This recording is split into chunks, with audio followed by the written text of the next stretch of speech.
Sorry, I didn't catch that.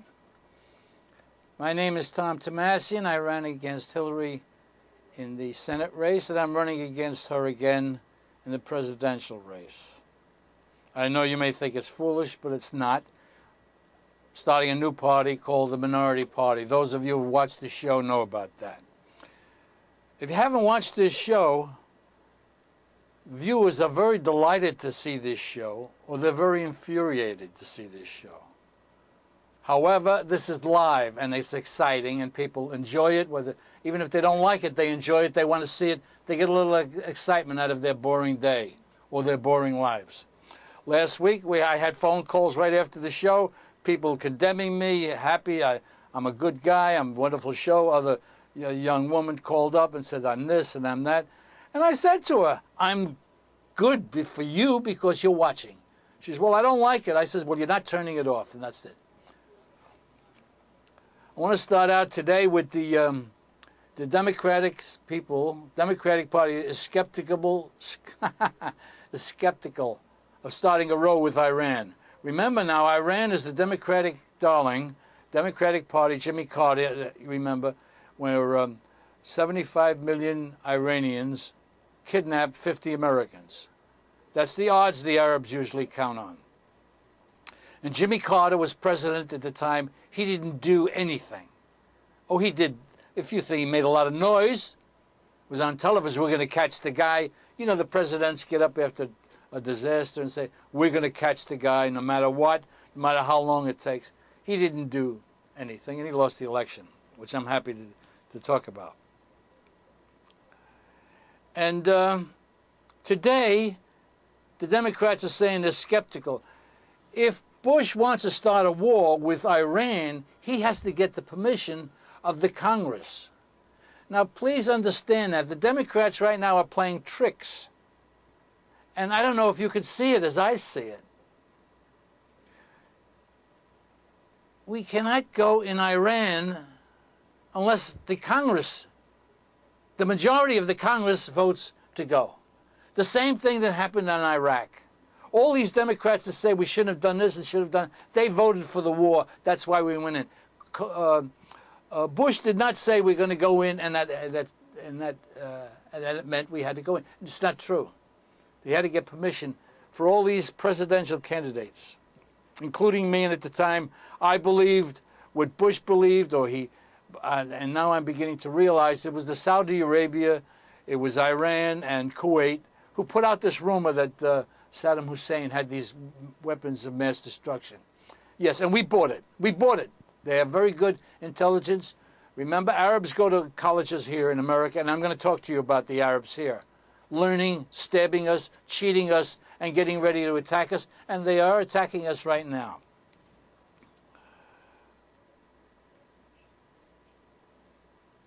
All these senators are making speeches about Senator Kerry, the loser and the coward. You know, he was the Democratic candidate.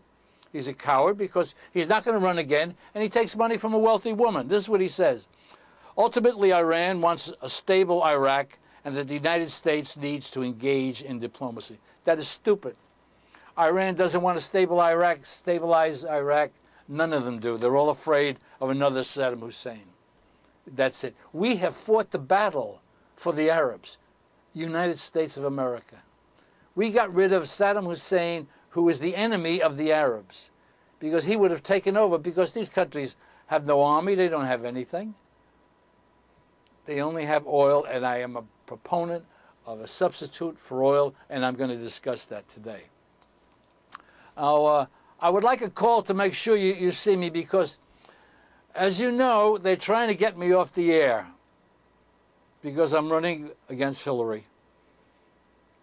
And one caller says, you think Hillary's worried about... Yes, she's worried about me, sir.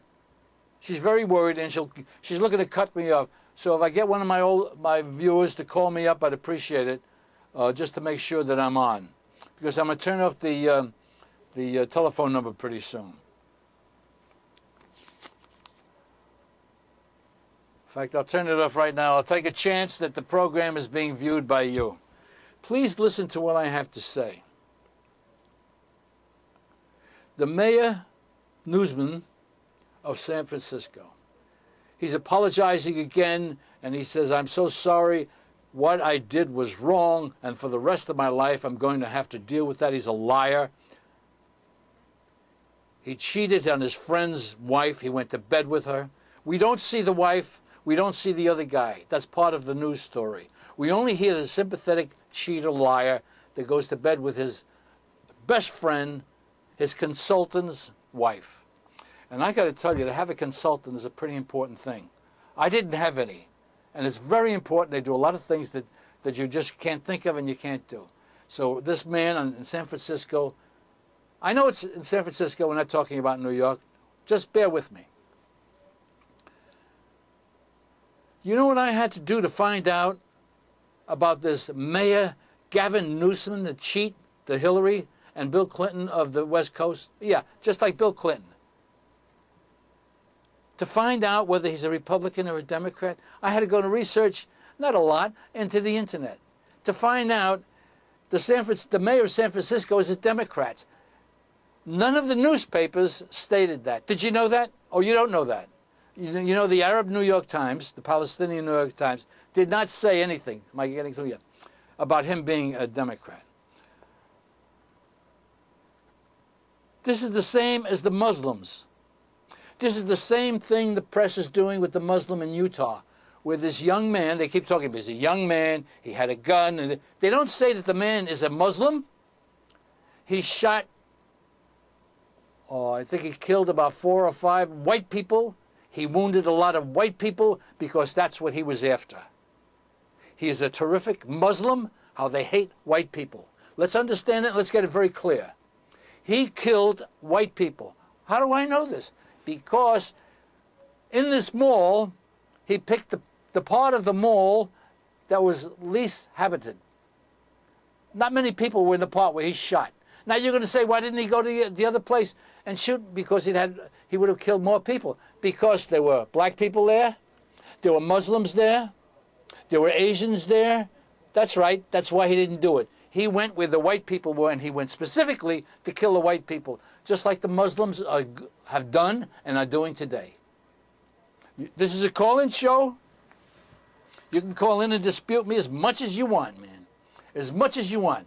But that's what's on the Muslims' mind, and that's the Muslims in this country. And we're catering to them. Did you know in the town, this man, I think it was Utah somewhere, where the supermarket was, the press is not saying he's a Muslim. Do you see the power that our enemy has here? The power? It's disgusting. Hello? Just a minute. Yes, hello? Go ahead. Hello? Oh, sorry. Call back. Call back again. We're having a little trouble here. I'm having a little trouble. But that's the trouble, and that's what's going on here. We are catering to the Muslims. They are telling the press what to do, which is not hard, and the press is listening. This murder in Utah was a Muslim, and don't you forget it. It's unfortunate that the New York Times, nobody said anything about him being a Muslim. All they said about his mother is distraught. We are not allowed to see the mother. We're not allowed to do anything.